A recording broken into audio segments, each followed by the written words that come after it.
नमस्कार। आज हम देखिए भाभी पाठ के हम देखिए नारी जो है, विधवा स्त्री जो है, उसकी जो समस्या है हमारे भारत देश में, हम उनके बारे में पढ़ेंगे। देखिए भाभी भाभी पाठ में देखिए उसकी लेखिका का नाम है महादेवी वर्मा। और भाभी पाठ में देखिए एक 19-20 वर्षीय जो विधवा स्त्री है उसका जिसके जीवन के बारे में बताया गया है। देखिए भारत में विधवा महिलाओं की समस्या। देखिए आज भी हमारे देश में, भारत देश में विधवा महिलाओं की समस्या बहुत बड़ी समस्या बन चुकी है। और भाभी पाठ में भी जो विधवा स्त्री है वहाँ पर भाभी उसके जीवन का वर्णन किया गया। उन्होंने कैसे तकलीफें उठाई है, अपना जीवन कैसा दुखदायी उनका जीवन है और कैसी दयनीय स्थिति में उसने अपना जीवन बिताया है, इसका वर्णन किया गया है। देखिए वह गरिमापूर्ण जीवन नहीं जी सकती है। देखिए हमारे भारत देश में देखिए जो विधवा स्त्रियां होती है उन्हें सम्मान की नजरों से नहीं देखा जाता है, क्योंकि उसका पति की मृत्यु हो चुकी है, उसका पति उसकी रक्षा नहीं कर पाया है। तो ऐसे में ऐसी स्त्रियों की देखिए हालत जो है बहुत ही खराब होती है, बहुत ही दयनीय स्थिति हो जाती है। देखिए क्योंकि उसका नारीत्व उसके पति के जीवन की रक्षा करने में असमर्थ रहा है। देखिए नारीत्व यानी कि जो नारी का सम्मान है, स्त्रियों का जो सम्मान है, जो महत्व है, उसके जो अधिकार है, वो सब कुछ होने के बावजूद भी वह अपने पति की रक्षा नहीं कर पाई है, अपने पति का जीवन नहीं बचा पाई है। तो असमर्थ का अर्थ यही है कि वह उसकी रक्षा नहीं कर पाई है, वह समर्थ नहीं है। देखिए अतः उन्हें लांछित जीवन जीने को बाध्य किया जाता है। लांछित जीवन का अर्थ है यहाँ पर देखिए उस पर ऐसी विधवा स्त्रियों को कई प्रकार के नाम लगाए जाते हैं, कई प्रकार की उनके ऊपर बातें बनाई जाती है। तो इस प्रकार हम देखते हैं कि विधवा स्त्रियों की हालत या दशा बहुत ज़्यादा खराब होती है और उनकी जो आर्थिक स्थिति भी होती है बहुत ज़्यादा खराब हो जाती है। तो देखिए ऐसे में देखिए यहाँ पर लांछित जीवन जीने को बाध्य किया जाता है, यानी कि उन्हें मजबूर कर दिया जाता है कि वहाँ एक लांछित जीवन जीने के लिए मजबूर हो जाती है और उन्हें कई प्रकार की बातें भी उन्हें सुननी पड़ती है।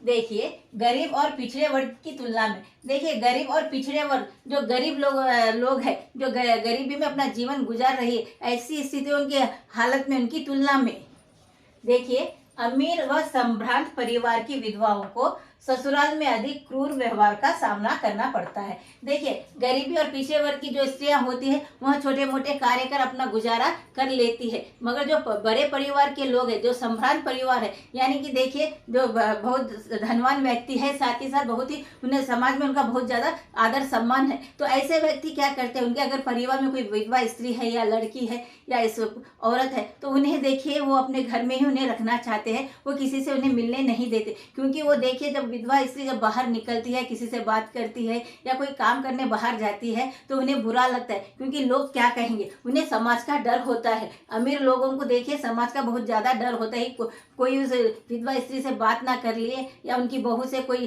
किसी तरह की बात करे या उनसे मिलने जुलने भी उन्हें नहीं दिया जाता है और उन्हें घर के अंदर ही रखा जाता है और उसे समाज से दूर रखा जाता है, ताकि बाहर के लोग उनके बारे में कोई बातें न बना सके। तो इस प्रकार हम देखते हैं कि जो अमीर परिवार के लोग हैं, जो उनके घर में जो विधवा स्त्रियां होती है उनके साथ बहुत ही ज़्यादा क्रूर व्यवहार करते, यानी कि बहुत बुरा व्यवहार करते हैं। उन्हें किसी से मिलने जुलने नहीं दिया जाता है, कहीं आने जाने भी उन्हें नहीं दिया जाता है।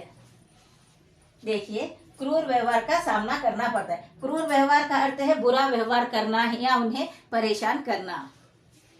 और यहाँ देखिए अपने पति स्वरूप संरक्षक के अभाव में, देखिए जो स्त्री है जिसका पति मर चुका है, तो यहाँ पर देखिए पति स्वरूप संरक्षक के अभाव में उन्हें कई बार यौन शोषण का भी शिकार होना पड़ता है। देखिए जो विधवा स्त्रियां होती है जिनका पति मर चुका होता है तो ऐसी स्त्रियों की हालत बहुत ज़्यादा खराब होती है, क्योंकि पहले तो उनके पति का साथ उनके साथ नहीं होता है, फिर बाद में देखिए उनकी आर्थिक स्थिति भी बहुत ज़्यादा खराब हो जाती है। अगर परिवार के लोग मिलजुल कर उनका साथ दें तो शायद उनकी हालत सुधर जाए, अगर परिवार के लोग भी उनका साथ ना देते हैं, नहीं देते हैं, तो देखिए ऐसे हालातों में उनकी जो दशा है, जो हालात है, वो बहुत ज़्यादा खराब हो जाते हैं। और देखिए उन्हें अपने परिवार का खर्च चलाने के लिए, अपने बच्चों का खर्च चलाने के लिए कड़ी मेहनत करनी पड़ती है उन्हें। और देखिए उनके साथ देखिए साथ ही साथ यौन शोषण का भी शिकार होना पड़ता है। यौन शोषण का अर्थ है उन्हें शारीरिक कष्ट भी पहुंचाया जाता है। ऐसी विधवा स्त्रियां होती है जो बिना पति की स्त्रियां होती है, जिनकी पति मर चुके होते, तो ऐसे स्त्रियों में समाज में जो रहने वाले लोग हैं, जो पुरुष है, अगर वह धनवान है, उनके पास पैसा है, बलवान है, ताकत है, तो ऐसे पुरुष को नज़र भी उनके ऊपर होती है और वे देखिए ऐसे स्त्रियों के साथ बुरा व्यवहार करते हैं और शारीरिक कष्ट भी उन्हें पहुंचाते हैं। साथ ही स्वयं और बच्चों की दैनिक आवश्यकताओं की पूर्ति हेतु आर्थिक समस्याओं का भी सामना करना पड़ता है। देखिए, और अपने खर्च चलाने के, ऐसी विधवा स्त्रियों को अपना खर्च चलाने के लिए, अपने घर का खर्च चलाने के लिए और अपने बच्चों को पढ़ाने लिखाने के लिए, उनकी ज़रूरतों को पूरा करने के लिए उन्हें कड़ी मेहनत करनी पड़ती है, क्योंकि उसके पास कोई और सहारा होता नहीं, क्योंकि पति उसके पास तो है नहीं। तो इसके लिए उसे कड़ी मेहनत करनी पड़ती है, बहुत सारी समस्याओं का उन्हें सामना करना पड़ता है। और आर्थिक समस्या का अर्थ है यहाँ पर धन की कमी होना। अब उसके पास उतना पैसा नहीं होता है कि देखिए वह अपने बच्चों का पालन पोषण कर सके या उन्हें पढ़ा लिखा सके और अपनी जो रोजमर्रा की जो चीजें हैं, जो जरूरतें होती है, उन्हें भी पूरा करने में उन्हें बहुत ज्यादा तकलीफ होती है और उन्हें कड़ी मेहनत करनी पड़ती है। तो इस प्रकार हम देखते हैं कि हमारे भारतीय समाज में विधवा स्त्रियों के हालात बहुत ज़्यादा खराब होते हैं। तो हमें भी चाहिए कि समाज में जो रहने वाले लोग हैं, जो धनवान लोग हैं, जो मिडिल क्लास के लोग हैं, सब मिलजुल कर ऐसी स्त्रियों की मदद करें, उन्हें कुछ काम दिया जाए, उनके समय समय पर पैसों से या किसी वस्तुओं से उनकी मदद की जाए, तो उनके लिए बहुत ही ज़्यादा अच्छा होगा। तो इसी प्रकार के वीडियोज़ देखते रहने के लिए लाइक करें, शेयर करें और सब्सक्राइब भी जरूर करें। धन्यवाद।